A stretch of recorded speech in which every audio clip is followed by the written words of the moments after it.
So first, we're going to talk about the sun. You guys have seen this kind of writing before. This is Paleo Ancient Hebrew, the original language of the Bible. Pictographs. This first letter here is the second letter of the Hebrew alphabet. It's the Beit. And this one is the Nun. And I forgot to mention this, okay, before I go any further. At 7:10, the sun set, and we are officially in Yom Kippur, the Day of Atonement, which is a good message for this because we need to atone for us, and we also need to empty ourselves of us in order that we can ask forgiveness for other people and give forgiveness to other people. So back to this. That's the Beit, the second letter of the Hebrew alphabet.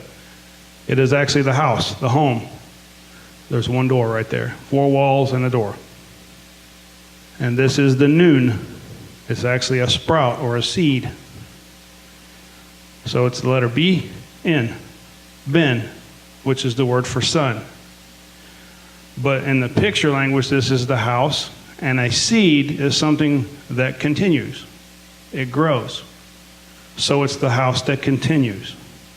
The home that continues on. That's the word for a son. And you can see that because naturally most names are carried on by boys. And then I have my father's DNA in me. I pass that on to my kids, things like that. So the son is someone that passes on seed. We're going to read this in Genesis. Then God said, I'm going to read this and pay attention to how many times he says this one thing. Let the earth bring forth the living creatures according to its kind. Cattle and creeping thing and beasts of the earth, each according to its kind. And it was so. And God made the beast of the earth according to its kind. Cattle according to its kind. And everything that creeps on the earth according to its kind. And what'd you hear the most in there? According to its kind, which means you carry on your own seed, which totally debunks evolution, by the way. You know, we did not come from monkeys or plants, because if we did, why do we still have monkeys, right? Then God said, let us make man in our image according to our likeness. Let them have dominion over the fish of the sea, the birds of the air, and over the cattle, over all the earth, and over every creeping thing that creeps on the earth. So God created man in his own image, according to his kind. That's us. That means we are created in his kind. His seed, his DNA is in us. Just like a lemon tree produces lemon trees, right?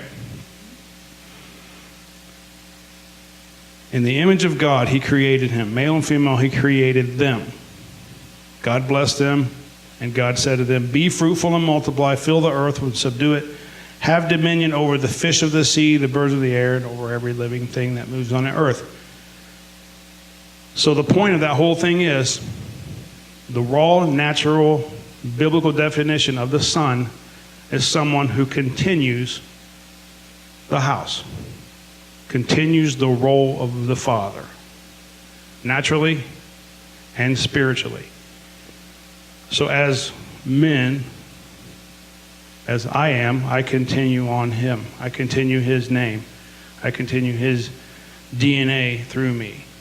Spiritually, we continue his name. We continue his character. We continue his DNA through us. And we pass it on.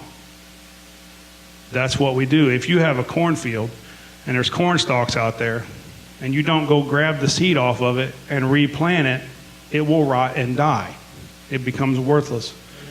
And our point is to repurpose, multiply. That's one of the first commandments. Be fruitful and multiply. That which I give you, give unto others. So that's, in a nutshell, a raw biblical definition of a son. We are supposed to be continuing our Father. Are we doing that? Right? Think about it.